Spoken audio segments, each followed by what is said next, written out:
Welcome to the Movies, pal. You're from the neighborhood Master Chaos, back with you once again. I hope this episode finds you well. It's good to see ya. Hey, are you wearing my favorite pants? Good on ya. Pull up a seat. I've got one saved for ya. I do have some bad news, though. I think I failed you. What? No. It's true. It's 100% true. I've agonized over this episode for a whole day now, trying to find a way to put Tough Guys Don't Dance into any kind of critical context, in terms of my opinion, for this review. And I believe this movie has defied me at every turn.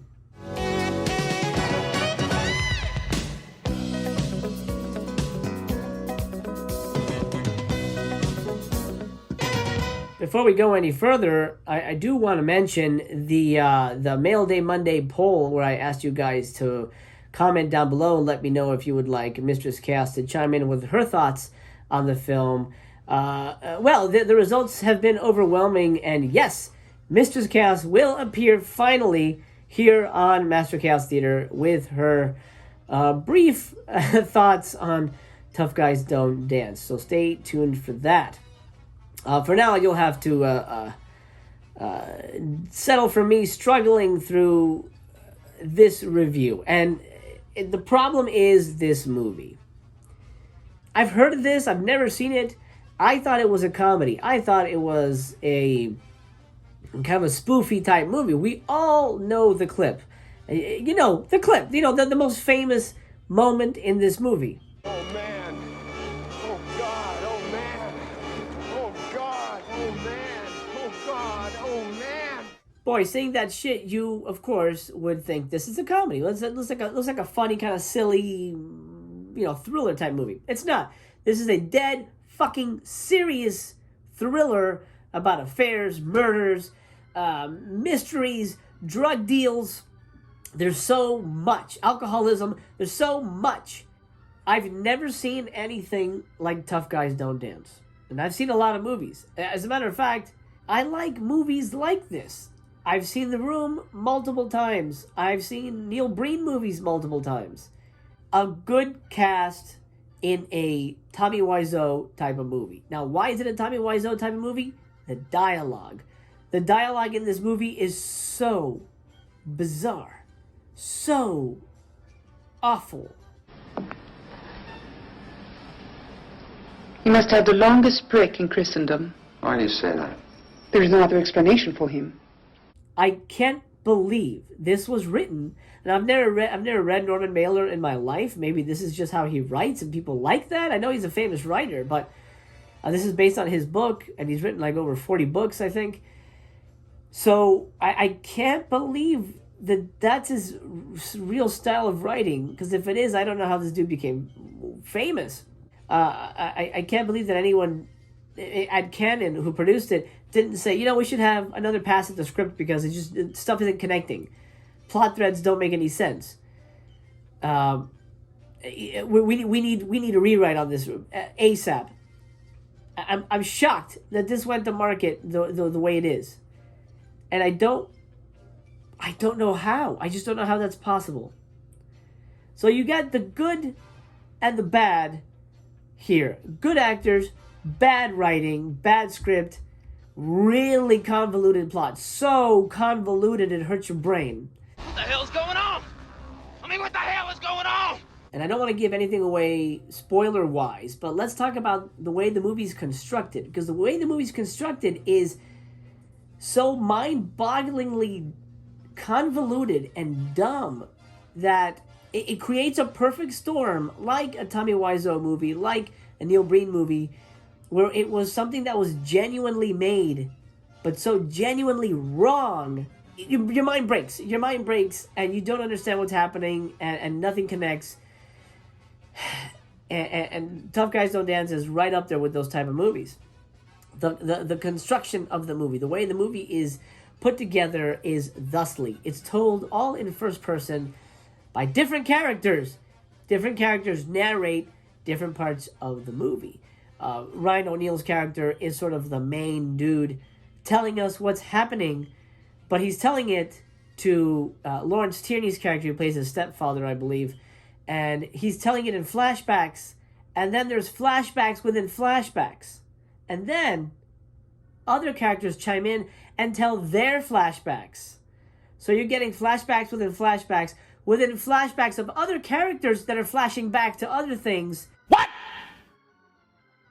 What the fuck? And including scenes that they weren't even a part of.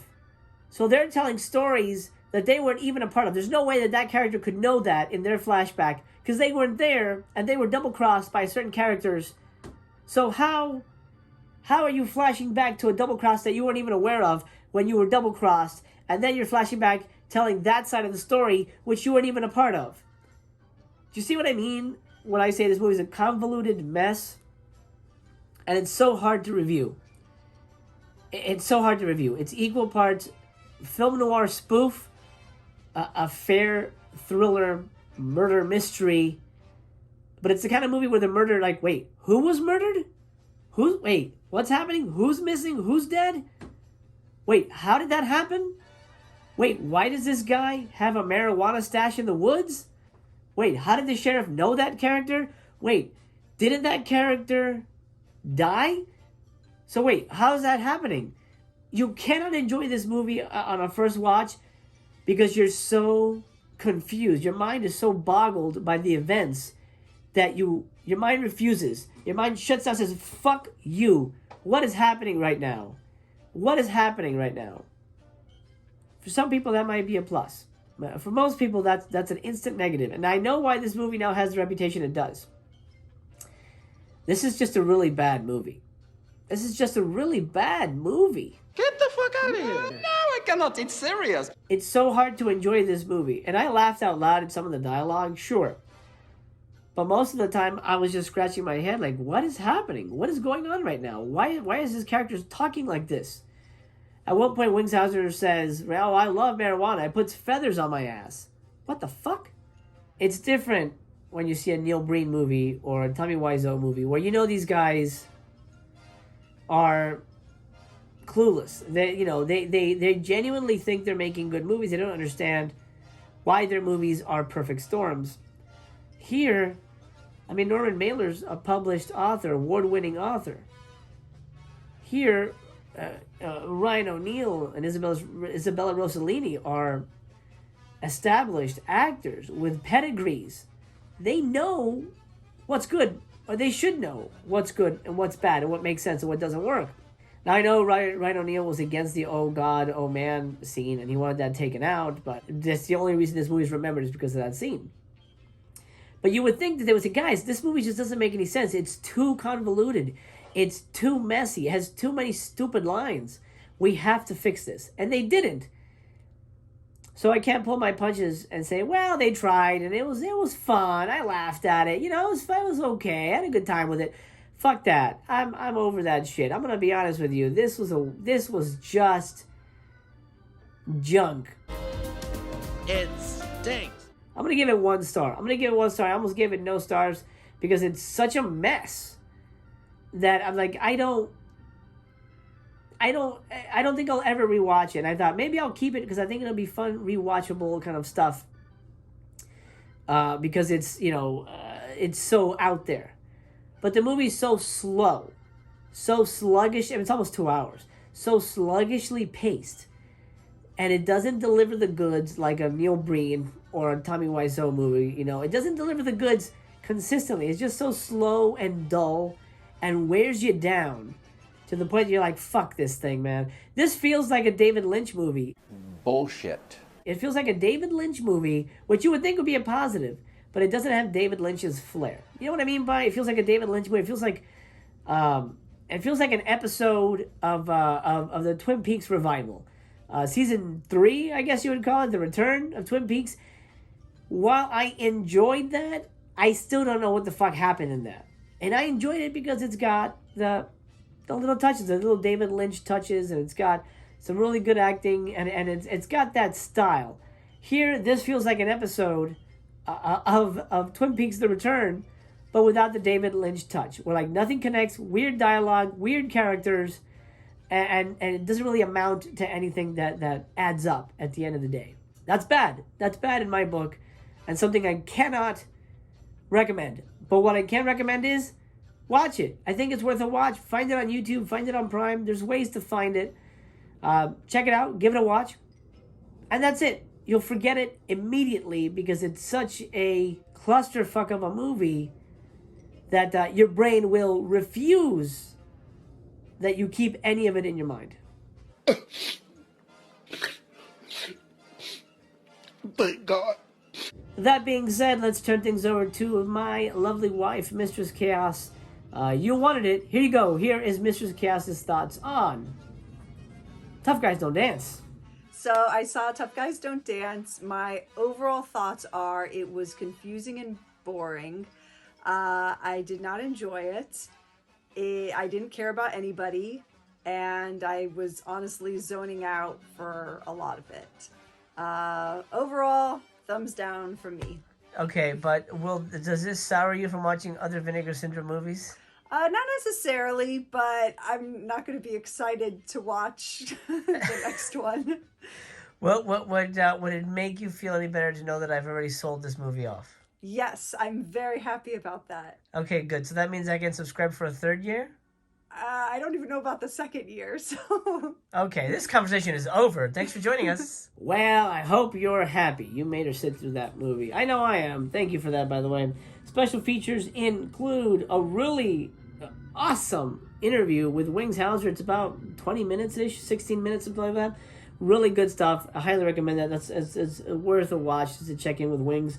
Then you get an interview with a cinematographer. You get an interview with Michael Mailer, Norman Mailer's son.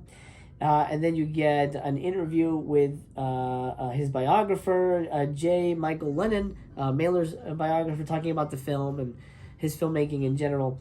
And then an archival featurette, Norman Mailer in Provincetown, which I skipped out on. I do like the location, by the way. Provincetown is beautiful. I really like that location. It's excellent. They use it really, really wisely. But that's really the only thing I liked about that movie. Well, that's fucking not good. For now, my friend, it's time to close the theater down. I hope this video has found you well. If you're new here, it's been an honor to hang out with you. I hope we get to do it again. The way we do that, subscribe, and then you and I can do this again. Now, let me know in the comments. Two-way conversation. Did you like this movie? Did you hate this movie? Are you thinking of getting it? Did I sway you either way? Let me know. I'm very curious. Your opinion is as important as mine, if not more. For now, I'm going to grab the curtain, pull it across the silver screen. On behalf of Mistress Chaos and myself, we bid you adieu. We love you very much. Take care of yourself. The theater is closed for now.